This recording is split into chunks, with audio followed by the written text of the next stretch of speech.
ਮਰਨਾ ਸੱਚ ਹੈ ਅਤੇ ਜਿਉਣਾ ਝੂਠ। ਮੌਤ ਨੇ ਇੱਕ ਨਾ ਇੱਕ ਦਿਨ ਸਭ ਨੂੰ ਖਾਣਾ ਹੈ ਅਤੇ ਆਤਮਾ ਨੇ ਇਸ ਸਰੀਰ ਨੂੰ ਛੱਡ ਕੇ ਦੂਸਰੇ ਲੋਕ ਵਿੱਚ ਚਲੀ ਜਾਣਾ ਹੈ, ਇੱਕ ਐਸੇ ਮਾਰਗ 'ਤੇ ਜੋ ਅਣਦਿਸ ਮਾਰਗ ਹੈ। ਇਸ ਮੰਡਲ ਨੂੰ ਗੁਰਬਾਣੀ ਵਿੱਚ ਵੀ ਆਖਿਆ ਗਿਆ ਹੈ, ਜਹ ਮਾਰਗ ਕੇ ਗਨ ਜਾਏ ਨਾ ਕੋਸਾ।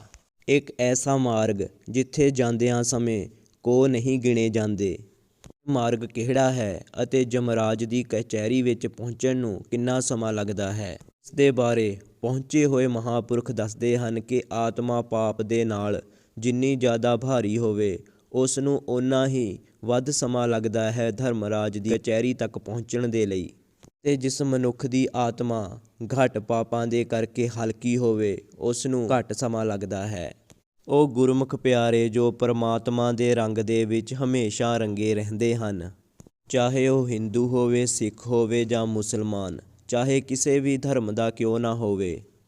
ਜੇਕਰ ਉਸ ਦੀ ਆਤਮਾ ਅਤੇ ਕਰਮ ਪਰਮਾਤਮਾ ਦੇ ਨਾਲ ਇੱਕਮਿਕ ਹੁੰਦੇ ਹਨ ਤਾਂ ਉਸ ਦੇ ਲਈ ਧਰਮਰਾਜ ਦੀ ਕਚਹਿਰੀ ਤੱਕ ਪਹੁੰਚਣ ਦੇ ਮਾਰਗ ਵੀ ਵੱਖਰੇ ਹੁੰਦੇ ਹਨ। ਤੁਹਾਨੂੰ ਇਸ ਵੀਡੀਓ ਦੇ ਵਿੱਚ ਇੱਕ ਐਸੀ ਗੱਲ ਦੇ ਨਾਲ ਜਾਣੂ ਕਰਾਵਾਂਗੇ ਜਿਸ ਤੋਂ ਇਹ ਗੱਲ ਸਾਫ਼ ਹੋ ਜਾਂਦੀ ਹੈ ਕਿ ਧਰਮਰਾਜ ਦੀ ਕਚਹਿਰੀ ਤੱਕ ਪਹੁੰਚਣ ਨੂੰ ਆਤਮਾ ਨੂੰ ਕਿੰਨਾ ਸਮਾਂ ਲੱਗਦਾ ਹੈ। ਸੱਚੀ ਘਟਨਾ ਸੰਤ ਬਾਬਾ ਕਰਮ ਸਿੰਘ ਹੋਤੀ ਮਰਦਾਨ ਵਾਲਿਆਂ ਦੇ ਜੀਵਨ ਨਾਲ ਸੰਬੰਧਿਤ ਹੈ। ਇੱਕ ਵਾਰ ਇੱਕ ਹਿੰਦੂ ਮਤ ਦੇ ਵੱਡੇ ਪੰਡਤ ਜੀ, ਜੋ ਕਿ ਵੇਦ ਪੁਰਾਣਾਂ ਦੇ ਚੰਗੇ ਜਾਣਕਾਰ ਸੀ, ਉਹ ਸੰਤ ਬਾਬਾ ਜੀ ਦੀ ਉਸਤਤ ਸੁਣ ਕੇ ਸੰਤ ਬਾਬਾ ਜੀ ਦੇ ਦਰਸ਼ਨਾਂ ਦੇ ਲਈ ਆਏ। ਜਦੋਂ ਸੰਤ ਬਾਬਾ ਕਰਮ ਸਿੰਘ ਜੀ ਨੂੰ ਪਤਾ ਲੱਗਿਆ ਕਿ ਪੰਡਤ ਜੀ ਉੱਚ ਕੋਟੀ ਦੇ ਵਿਦਵਾਨ ਹਨ ਅਤੇ ਵੇਦ ਪੁਰਾਣਾਂ ਦੇ ਗਿਆਤਾ ਹਨ, ਬਾਬਾ ਜੀ ਨੇ ਉਹਨਾਂ ਦਾ ਬੜਾ ਸਤਿਕਾਰ ਕੀਤਾ ਅਤੇ ਉਹਨਾਂ ਦਾ ਸਵਾਗਤ ਕੀਤਾ। ਪੰਡਤ ਜੀ ਨੂੰ ਰਹਿਣ ਦੇ ਲਈ ਇੱਕ ਵੱਖਰਾ ਵਧੀਆ ਕਮਰਾ ਦਿੱਤਾ ਗਿਆ। 2 ਸੇਵਾਦਾਰਾਂ ਨੂੰ ਉਹਨਾਂ ਦੀ ਸੇਵਾ ਲਈ ਲਾ ਦਿੱਤਾ। ਪੰਡਤ ਜੀ ਨੇ ਬਾਬਾ ਜੀ ਨੂੰ ਬੇਨਤੀ ਕੀਤੀ ਕਿ ਬਾਬਾ ਜੀ, ਜੇ ਤੁਹਾਡੀ ਆਗਿਆ ਹੋਵੇ ਤਾਂ ਮੈਂ ਤੁਹਾਨੂੰ ਵੇਦ ਪੁਰਾਣਾਂ ਦੀ ਕਥਾ ਸੁਣਾਉਣਾ ਚਾਹੁੰਦਾ ਹਾਂ। ਬਾਬਾ ਜੀ ਨੇ ਕਿਹਾ, ਅਸੀਂ ਕਥਾ ਤਾਂ ਜ਼ਰੂਰ ਸੁਣਾਂਗੇ, ਪਰ ਸਵੇਰ ਵੇਲੇ ਕੀਰਤਨ ਸਿੰਘਾਂ ਨੇ ਵੀ ਹਾਜ਼ਰੀ ਭਰਨੀ ਹੁੰਦੀ ਹੈ। ਸਵੇਰ ਵੇਲੇ ਤਾਂ ਸੰਭਵ ਨਹੀਂ ਹੋ ਸਕਦਾ, ਤੁਸੀਂ ਸਾਨੂੰ ਰਾਤ ਵੇਲੇ ਵੇਦ ਪੁਰਾਣਾਂ ਦੀ ਕਥਾ ਸੁਣਾ ਦਿਓ। ਤੋ ਰਾਤ 8 ਵਜੇ ਦਾ ਸਮਾਂ ਕਥਾ ਸਰਵਣ ਕਰਨ ਦੇ ਲਈ ਰੱਖਿਆ ਗਿਆ। ਰਾਤ ਦੇ 8 ਵਜੇ ਤੇ ਪੰਡਤ ਜੀ ਬਾਬਾ ਜੀ ਦੇ ਕਮਰੇ ਵਿੱਚ ਆਏ ਅਤੇ ਕਥਾ ਸਰਵਣ ਕਰਵਾਉਣ ਲੱਗ ਪਏ। ਉਸ ਸਮੇਂ ਬਾਬਾ ਜੀ ਦੀ ਸਿਹਤ ਕੁਛ ਠੀਕ ਨਹੀਂ ਰਹਿੰਦੀ ਸੀ ਅਤੇ ਬਾਬਾ ਜੀ ਦੇਸੀ ਦਵਾਈ ਦਾ ਇਸਤੇਮਾਲ ਕਰਦੇ ਹੁੰਦੇ ਸੀ। ਅਤੇ ਉਸ ਸਮੇਂ ਇੱਕ ਮਸਤਾਨਾ ਸਿੱਖ ਵੀ ਬਾਬਾ ਜੀ ਦੀ ਸੇਵਾ ਵਿੱਚ ਹਾਜ਼ਰ ਰਹਿੰਦਾ ਸੀ। ਮਸਤਾਨੇ ਸਿੰਘ ਦੀ ਡਿਊਟੀ ਬਾਬਾ ਜੀ ਦੀ ਦਵਾਈ ਦਾਰੂ ਦੇਣਾ ਸੀ। ਪੰਡਤ ਜੀ ਗਰੁੜ ਪੁਰਾਣ ਦੀ ਕਥਾ ਕਰ ਰਹੇ ਸਨ।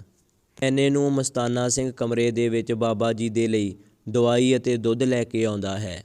ਚਲਦੀ ਕਥਾ ਦੇ ਵਿੱਚ ਹੀ ਉਹ ਮਸਤਾਨਾ ਸਿੰਘ ਬਾਬਾ ਜੀ ਨੂੰ ਕਹਿੰਦਾ ਹੈ ਕਿ ਬਾਬਾ ਜੀ, ਪਹਿਲੋਂ ਤੁਸੀਂ ਦੁੱਧ ਅਤੇ ਆਪਣੀ ਦਵਾਈ ਛਕ ਲਵੋ। ਬਾਬਾ ਜੀ ਨੇ ਕਿਹਾ ਕਿ ਪੰਡਤ ਜੀ ਕਥਾ ਸਰਵਣ ਕਰਵਾ ਰਹੇ ਹਨ, ਕਥਾ ਤੋਂ ਬਾਅਦ ਛਕ ਲਵਾਂਗੇ। ਅਤੇ ਉਹ ਮਸਤਾਨਾ ਸਿੰਘ ਦੁੱਧ ਅਤੇ ਦਵਾ ਫੜ ਕੇ ਇੱਕ ਪਾਸੇ ਖੜ੍ਹੇ ਹੋ ਗਏ ਅਤੇ ਕਥਾ ਸਰਵਣ ਕਰਨ ਲੱਗ ਪਏ। ਪੰਡਤ ਜੀ ਗਰੁੜ ਪੁਰਾਣ ਦੀ ਕਥਾ ਕਰ ਰਹੇ ਸਨ ਅਤੇ ਬੋਲ ਰਹੇ ਸਨ ਕਿ ਧਰਮਰਾਜ ਦੀ ਕਚਹਿਰੀ ਤੱਕ ਪਹੁੰਚਣ ਦੇ ਲਈ ਇੱਕ ਆਤਮਾ ਨੂੰ ਕਮ ਤੋਂ ਕਮ 5 ਸਾਲ ਦਾ ਸਮਾਂ ਲੱਗ ਜਾਂਦਾ ਹੈ। ਪੰਡਤ ਜੀ ਦੇ ਇਹ ਵਿਚਾਰ ਬਾਬਾ ਜੀ ਅਤੇ ਉਹ ਮਸਤਾਨਾ ਸਿੰਘ ਅਤੇ ਹੋਰ ਸੰਗਤਾਂ ਵੀ ਸੁਣ ਰਹੀਆਂ ਸਨ। ਅਤੇ ਉਹ ਮਸਤਾਨਾ ਸਿੰਘ ਫਿਰ ਆਪਣੀ ਮੌਜ ਦੇ ਵਿੱਚ ਕਹਿਣ ਲੱਗੇ, ਬਾਬਾ ਜੀ ਤੁਸੀਂ ਪਹਿਲੋਂ ਆਪਣੀ ਦਵਾ ਛਕ ਲਵੋ। ਬਾਬਾ ਜੀ ਨੇ ਫਿਰ ਕਿਹਾ ਕਿ ਦੁੱਧ ਦਵਾ ਅਸੀਂ ਕਥਾ ਤੋਂ ਬਾਅਦ ਹੀ ਛਕਾਂਗੇ। ਪੰਡਤ ਜੀ ਫਿਰ ਕਥਾ ਵਿੱਚ ਦੱਸਣ ਲੱਗੇ ਕਿ ਕਿਵੇਂ ਯਮਰਾਜ ਦੀ ਕਚਹਿਰੀ ਵਿੱਚ ਵੱਖਰੇ ਵੱਖਰੇ ਪਾਪਾਂ ਦੀਆਂ ਕਿਵੇਂ ਵੱਖਰੀਆਂ ਵੱਖਰੀਆਂ ਸਜ਼ਾਵਾਂ ਮਿਲਦੀਆਂ ਹਨ। ਇਸ ਤਰ੍ਹਾਂ ਦੀਆਂ ਵਿਚਾਰਾਂ ਚੱਲ ਰਹੀਆਂ ਸੀ ਕਿ ਮਸਤਾਨਾ ਸਿੰਘ ਨੇ ਫਿਰ ਕਿਹਾ, ਬਾਬਾ ਜੀ ਤੁਹਾਡੀ ਸਿਹਤ ਖਰਾਬ ਹੈ, ਤੁਸੀਂ ਪਹਿਲਾਂ ਦਵਾਈ ਲੈ ਲਵੋ। ਬਾਬਾ ਜੀ ਨੇ ਫਿਰ ਮਨਾ ਕਰ ਦਿੱਤਾ ਅਤੇ ਕਥਾ ਫਿਰ ਤੋਂ ਸ਼ੁਰੂ ਹੋ ਗਈ ਕਿ ਧਰਮਰਾਜ ਦੀ ਕਚਹਿਰੀ ਵਿੱਚ ਪਹੁੰਚਣ ਲਈ 5 ਸਾਲ ਦਾ ਸਮਾਂ ਲੱਗਦਾ ਹੈ। ਇਹ ਸੁਣ ਕੇ ਮਸਤਾਨਾ ਸਿੰਘ ਆਪਣੀ ਮੌਜ ਦੇ ਵਿੱਚ ਆ ਗਏ। ਕਿਹਾ ਜਾਂਦਾ ਹੈ ਕਿ ਜੋ ਮਸਤਾਨੇ ਸਿੰਘ ਹੁੰਦੇ ਹਨ, ਉਹਨਾਂ ਦੀ ਬਿਰਤੀ ਬਹੁਤ ਹੀ ਉੱਚੀ ਹੁੰਦੀ ਹੈ। ਸਹਿਜ ਸੁਭਾਅ ਮੌਜ ਦੇ ਵਿੱਚ ਮਸਤਾਨੇ ਸਿੰਘ ਜੋ ਵੀ ਗੱਲ ਕਹਿੰਦੇ ਨੇ ਉਹ ਪੂਰੀ ਹੋ ਜਾਂਦੀ ਹੈ। ਸੋ ਉਸ ਦਿਨ ਵੀ ਇਹ ਕਥਾ ਸੁਣਦੇ ਸੁਣਦੇ ਮਸਤਾਨਾ ਸਿੰਘ ਆਪਣੀ ਮੌਜ ਦੇ ਵਿੱਚ ਆ ਗਏ। ਉਹ ਪੰਡਤ ਜੀ ਨੂੰ ਕਹਿਣ ਲੱਗੇ, ਪੰਡਤ ਜੀ, ਕੀ ਤੁਸੀਂ 5 ਸਾਲ ਲਗਾਈ ਹੈ ਧਰਮਰਾਜ ਦੀ ਕਚਹਿਰੀ ਤੱਕ ਪਹੁੰਚਣ ਲਈ? ਜੇ ਤੁਸੀਂ ਕਹੋ ਤਾਂ ਮੈਂ ਤੁਹਾਨੂੰ ਹੁਣੇ ਹੀ ਧਰਮਰਾਜ ਦੇ ਦਰਸ਼ਨ ਕਰਵਾ ਦਿੰਦਾ ਹਾਂ, ਉਹ ਵੀ ਇਸੇ ਹੀ ਕਮਰੇ ਦੇ ਵਿੱਚ। ਮਸਤਾਨਾ ਸਿੰਘ ਦੀ ਇਹ ਗੱਲ ਸੁਣ ਕੇ ਉੱਥੇ ਬੈਠੀਆਂ ਸਾਰੀਆਂ ਸੰਗਤਾਂ ਹੈਰਾਨ ਹੋ ਗਈਆਂ। ਮਸਤਾਨਾ ਸਿੰਘ ਦੀ ਇਹ ਗੱਲ ਸੁਣ ਕੇ ਪੰਡਤ ਜੀ ਨੇ ਆਪਣੀ ਬੇਇੱਜ਼ਤੀ ਮਹਿਸੂਸ ਕੀਤੀ ਅਤੇ ਉਹਨਾਂ ਨੇ ਬਾਬਾ ਜੀ ਨੂੰ ਪੁੱਛਿਆ ਕਿ ਇਹ ਸਿੰਘ ਕੀ ਬੋਲ ਰਿਹਾ ਹੈ। ਬਾਬਾ ਜੀ ਨੇ ਪੰਡਤ ਜੀ ਨੂੰ ਕਿਹਾ ਕਿ ਇਹਨਾਂ ਦੀ ਗੱਲ ਦਾ ਗੁੱਸਾ ਨਾ ਕਰੋ, ਇਹ ਮਸਤਾਨੇ ਸਿੰਘ ਹਨ, ਇਹਨਾਂ ਦੀ ਬਿਰਤੀ ਬਹੁਤ ਹੀ ਉੱਚੀ ਹੁੰਦੀ ਹੈ। ਪਰ ਪੰਡਤ ਜੀ ਨੇ ਉਸ ਦੀ ਗੱਲ ਦਾ ਗੁੱਸਾ ਮਹਿਸੂਸ ਕੀਤਾ ਅਤੇ ਪੰਡਤ ਜੀ ਨੇ ਆਪਣੀ ਬੇਇੱਜ਼ਤੀ ਮਹਿਸੂਸ ਕਰਦਿਆਂ ਕਿਹਾ ਕਿ ਤੁਸੀਂ ਹੁਣੇ ਹੀ ਮੈਨੂੰ ਧਰਮਰਾਜ ਦੇ ਦਰਸ਼ਨ ਕਰਵਾਓ। ਮਸਤਾਨੇ ਸਿੰਘ ਨੇ ਦਵਾ ਅਤੇ ਦੁੱਧ ਬਾਬਾ ਜੀ ਨੂੰ ਦਿੱਤਾ ਅਤੇ ਕਿਹਾ, ਬਾਬਾ ਜੀ ਤੁਸੀਂ ਦੁੱਧ ਅਤੇ ਦਵਾਈ ਛਕੋ, ਮੈਂ ਹੁਣੇ ਹੀ ਪੰਡਤ ਜੀ ਨੂੰ ਧਰਮਰਾਜ ਦੀ ਕਚਹਿਰੀ ਦਾ ਗੇੜਾ ਮਰਵਾ ਕੇ ਆਉਂਦਾ ਹਾਂ। ਐਨੀ ਗੱਲ ਕਹਿ ਕੇ ਉਸ ਮਸਤਾਨੇ ਸਿੰਘ ਨੇ ਆਪਣੀ ਮਿਹਰ ਭਰੀ ਦ੍ਰਿਸ਼ਟੀ ਪੰਡਤ ਜੀ ਦੇ ਉੱਤੇ ਮਾਰੀ ਅਤੇ ਐਨੇ ਨੂੰ ਦੋਨੋਂ ਪੰਡਤ ਅਤੇ ਮਸਤਾਨਾ ਸਿੰਘ ਆਪਣੇ ਆਪ ਨੂੰ ਧਰਮਰਾਜ ਦੀ ਕਚਹਿਰੀ ਵਿੱਚ ਖੜ੍ਹੇ ਪਾਉਂਦੇ ਹਨ। ਹੁਣ ਪੰਡਤ ਜੀ ਦੀ ਹੈਰਾਨੀ ਦੀ ਕੋਈ ਹੱਦ ਨਹੀਂ ਰਹੀ।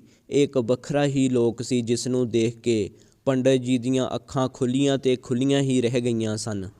ਜੀ ਨੇ ਦੇਖਿਆ ਕਿ ਧਰਮਰਾਜ ਆਪਣੇ ਅਸਥਾਨ 'ਤੇ ਬੈਠ ਕੇ ਨਿਆਂ ਕਰ ਰਿਹਾ ਹੈ।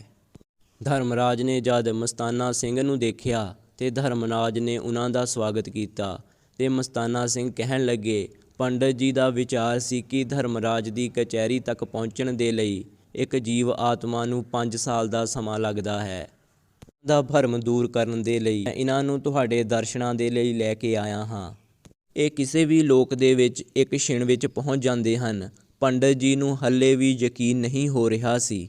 ਪੰਡਤ ਜੀ ਨੂੰ ਇੰਝ ਮਹਿਸੂਸ ਹੋ ਰਿਹਾ ਸੀ ਕਿ ਜਿਵੇਂ ਉਹ ਇੱਕ ਸੁਪਨਾ ਦੇਖ ਰਹੇ ਹੋਣ। ਉਹਨਾਂ ਨੇ ਜੋ ਵੀ ਵੇਦ ਪੁਰਾਣਾਂ ਦੇ ਵਿੱਚ ਪੜ੍ਹਿਆ ਸੀ ਉਹ ਪੰਡਤ ਜੀ ਸਾਫ਼-ਸਾਫ਼ ਆਪਣੀਆਂ ਅੱਖਾਂ ਨਾਲ ਦੇਖ ਰਹੇ ਸਨ। ਇਹ ਸਭ ਦੇਖ ਕੇ ਪੰਡਤ ਜੀ ਦੇ ਮਨ ਵਿੱਚ ਵਿਚਾਰ ਆਇਆ ਕਿ ਉਹ ਤੇ ਬਾਬਾ ਜੀ ਦੇ ਕਮਰੇ ਵਿੱਚ ਬੈਠ ਕੇ ਗਰੁੜ ਪੁਰਾਣ ਦੀ ਕਥਾ ਸਰਵਣ ਕਰਵਾ ਰਹੇ ਸਨ। ਪੰਡਤ ਜੀ ਦਾ ਮਨ ਵੀ ਧਰਮਰਾਜ ਦੀ ਕਚਹਿਰੀ ਦੇਖਣ ਦਾ ਸੀ। ਪੰਡਤ ਜੀ ਨੇ ਆਪਣੀ ਮਨ ਦੀ ਗੱਲ ਸਾਰੀ ਧਰਮਰਾਜ ਨੂੰ ਦੱਸੀ ਅਤੇ ਧਰਮਰਾਜ ਨੇ ਕਿਹਾ, ਪੰਡਤ ਜੀ ਹੁਣ ਤੁਸੀਂ ਆਪਣੇ ਮਾਤ ਲੋਕ ਦੇ ਵਿੱਚ ਜਾਓ, ਪਰਮਾਤਮਾ ਦੀ ਸੇਵਾ ਵਿੱਚ ਲੱਗੋ, ਤੁਹਾਡਾ ਦੁਆਰ ਵੀ ਪਰਮਾਤਮਾ ਤੱਕ ਖੁੱਲ੍ਹ ਜਾਵੇਗਾ। ਫਿਰ ਤੁਸੀਂ ਇਹਨਾਂ ਮੰਡਲਾਂ ਦੇ ਹਰ ਰੋਜ਼ ਦਰਸ਼ਨ ਕਰੋਗੇ। ਅਤੇ ਮਸਤਾਨਾ ਸਿੰਘ ਨੇ ਫਿਰ ਤੋਂ ਆਪਣੀ ਮਿਹਰ ਭਰੀ ਨਿਗਾਹ ਪੰਡਤ ਜੀ ਦੇ ਉੱਤੇ ਮਾਰੀ ਅਤੇ ਉਹ 1 ਸਕਿੰਟ ਵਿੱਚ ਹੀ ਉਸੇ ਕਮਰੇ ਵਿੱਚ ਪਹੁੰਚ ਗਏ ਜਿੱਥੇ ਉਹ ਬਾਬਾ ਜੀ ਨੂੰ ਗਰੁੜ ਪੁਰਾਣ ਦੀ ਕਥਾ ਸੁਣਾ ਰਹੇ ਸਨ। ਪੰਡਤ ਜੀ ਇਹ ਸਭ ਦੇਖ ਕੇ ਹੈਰਾਨ ਹੋ ਗਏ। ਜਦੋਂ ਉਹ ਉੱਥੇ ਪਹੁੰਚੇ ਅਤੇ ਬਾਬਾ ਜੀ ਪੰਡਤ ਵੱਲ ਦੇਖ ਕੇ ਮੁਸਕਰਾ ਰਹੇ ਸਨ। ਬਾਬਾ ਜੀ ਨੇ ਕਿਹਾ, ਕਿਉਂ ਪੰਡਤ ਜੀ, ਧਰਮਰਾਜ ਦੇ ਦਰਸ਼ਨ ਕਰ ਆਏ? ਇਹ ਸੁਣ ਕੇ ਪੰਡਤ ਜੀ ਬਾਬਾ ਜੀ ਦੇ ਚਰਨਾਂ ਉੱਤੇ ਡਿੱਗ ਪਏ ਅਤੇ ਕਹਿਣ ਲੱਗੇ, ਧੰਨ ਹੋ ਤੁਸੀਂ ਅਤੇ ਧੰਨ ਹੈ ਉਹ ਗੁਰੂ ਜਿਨ੍ਹਾਂ ਦੇ ਸੇਵਕ ਐਨੀ ਉੱਚੀ ਬਿਰਤੀ ਵਾਲੇ ਹਨ।